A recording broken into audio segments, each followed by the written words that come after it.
Welcome back everybody to another MOTOBOB video where you join me at a Ducati Media Day here in the UK, where it's actually my first chance to try this completely revised 2025 Multistrada V2. It's also the first bike that I've ridden with the new V2 engine, and there's also plenty of other changes across the bike that should make it more fun to ride, more comfortable and easier to get on with. So I think the best thing to do is take it for a spin, and along the way I'll tell you everything that I learned about it, both good and bad.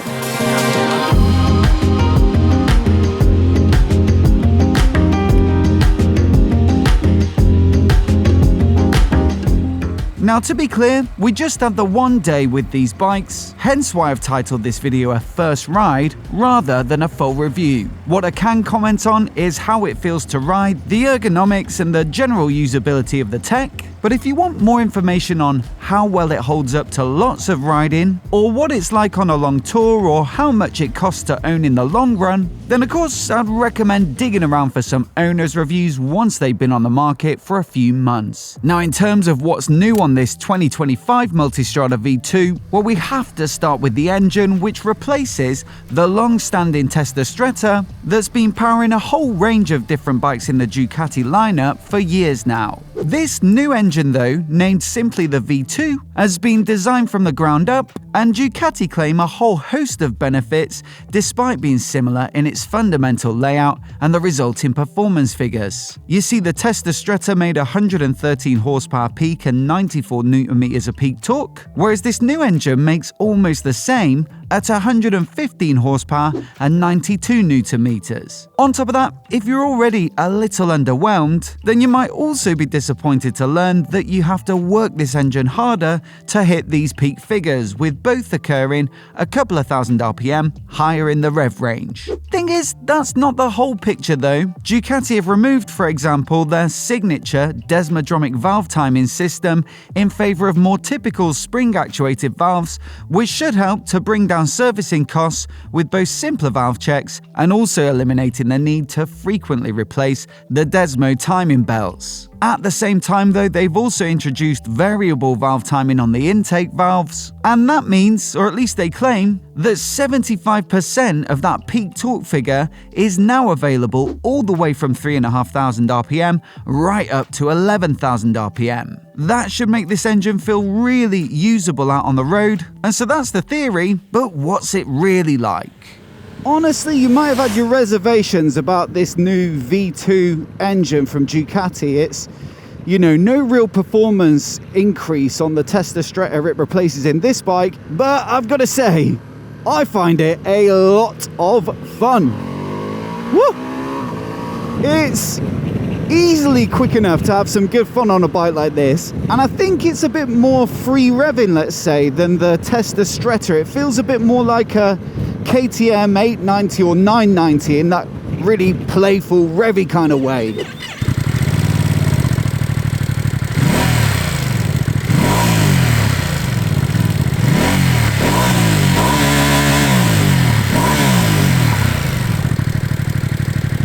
It sounds good. There's a nice amount of induction noise to make it satisfying when you get on the gas a bit.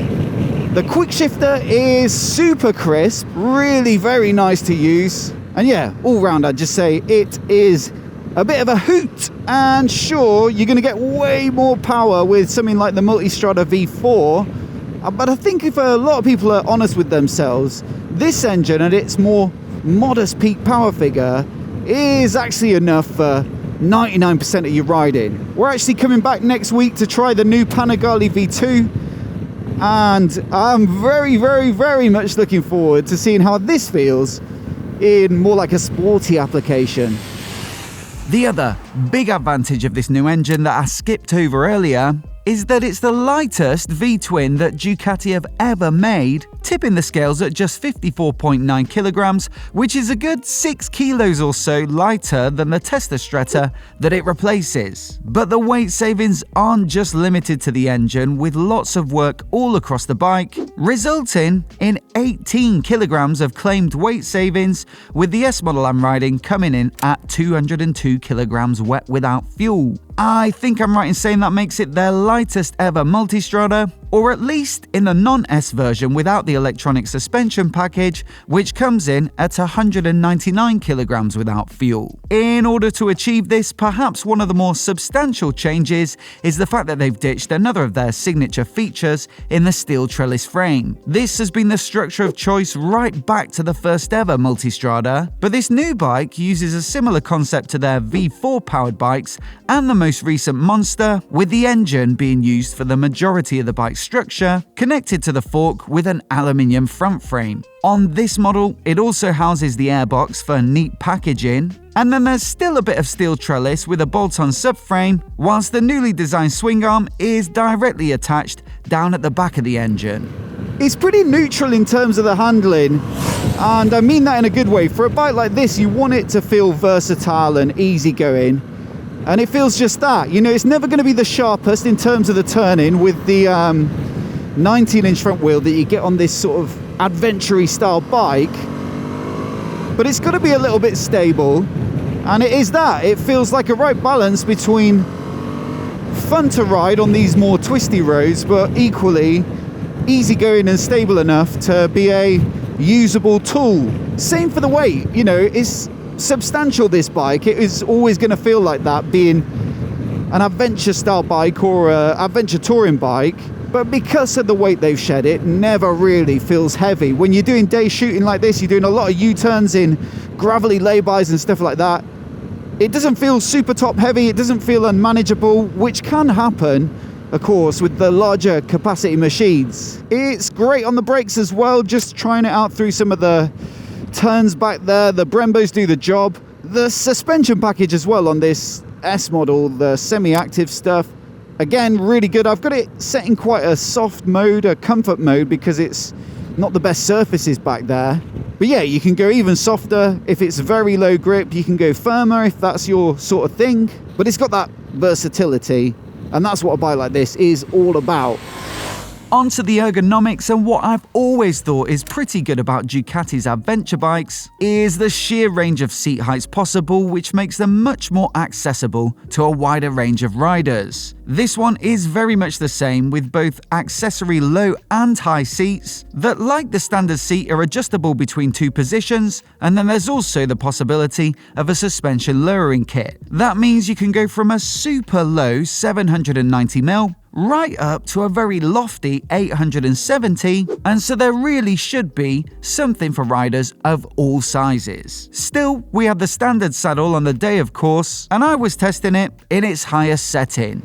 So I'm about 5'9" or 175 centimeters, and it's tiptoes for me with the seat in its high position. But I do prefer that high position when you're actually on the road, because it feels a little more open with the knee angle. But also you're sat up a bit, which gives you that adventure, touring, commanding riding position. So I think I probably want it in the up position, even though it does make it a little more tricky to reach down. What you do have as well on this S model is, if you press and hold this button on the back of the switch gear, the minimum preload feature, which does drop it down.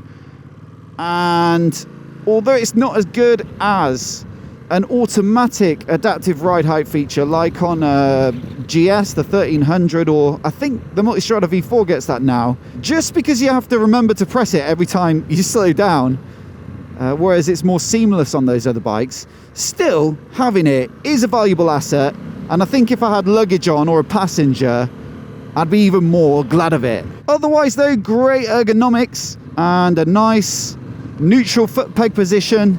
Nice bar position that's wide, so you've got lots of leverage.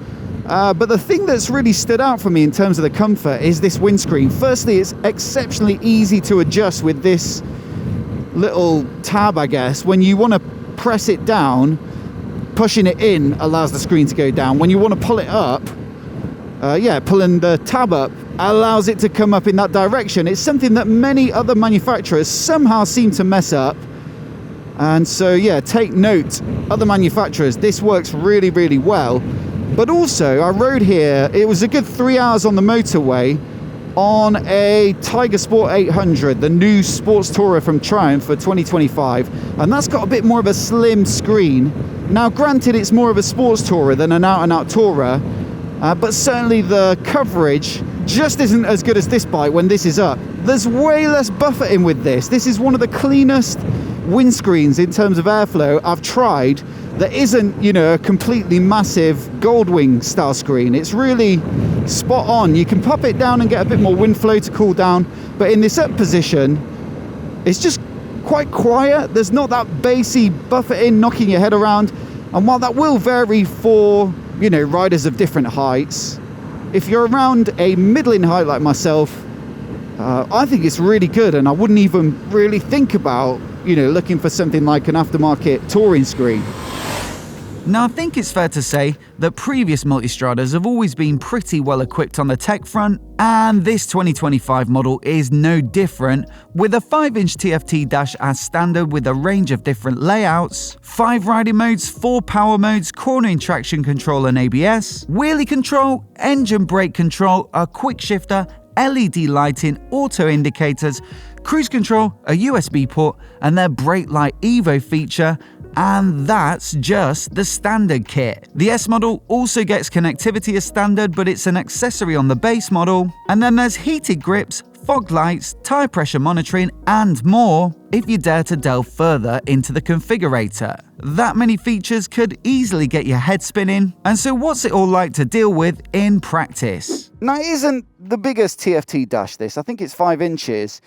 But it does the job, and also Ducati are quite good, I would say, at sort of designing the graphics and layouts. It's the right balance, I think, of like usable and easy to understand, while still having a little bit of flair and consideration to it. I was on an NT1100 recently from Honda. It just feels a bit sterile, whereas the subtle choices of font, the little red highlights here and there, the little gradients all tie together to actually make something that's quite nice to use. And generally, I would say the cockpit, you know, haven't been able to go comprehensively into the tech, but you know, it's just well laid out, easy to get around. A quick click of this suspension button gets you into the suspension menu. Press of it does the low ride height. The direction pad here is easy to understand. The mode button, cruise control is very simple. It all just works really nicely. Plus, you are paying a little more for a bike like this, it has to be said. There are certainly cheaper options out there when it comes to adventure tourers, but some of the little touches like the Brembo hydraulic clutch lever and matching adjustable Brembo radial brake lever as well do give you a sense that you're getting something that's a cut above some of the other bikes on the market. So yes, first impressions of this bike are really very good. I did ride the previous generation a year or two back, and I thought it was decent, but I wouldn't say I came away from it buzzing. But with this bike, I think the more playful nature of the engine and the fact that it feels a bit more lightweight, you know, it's impressed me, and it's a lot more fun perhaps than I thought I was going to have. I genuinely really enjoyed this one. It feels practical but still fun, substantial but still lively, and it's a bike I'd gladly put some more miles on this year if I can fit it in. I do have to say though, as is more often the case than not with Ducati, while the price does come up a bit steep versus the competition, with this S version coming in at 16,390 quid. That plants it firmly at the premium end of the pricing spectrum, but if you're already thinking about buying one, then I guess you probably knew that anyway. From a purely utilitarian mindset, you can of course find plenty of other bikes that will do largely the same thing for less, but if your budget does stretch to a Multistrada V2, well then I can't really, on first impressions, find many shortcomings. As always, I'd love to know what you think of the bike, so do let us know down in the comments below. And also, I'll put on the screen now our favourite other Ducatis that are new for 2025, so you can give it a click and give it a watch if you haven't already. Do hit subscribe for more of the latest motorcycle reviews like this right here on MOTOBOB. A massive thanks for watching today, and we'll see you in the next video.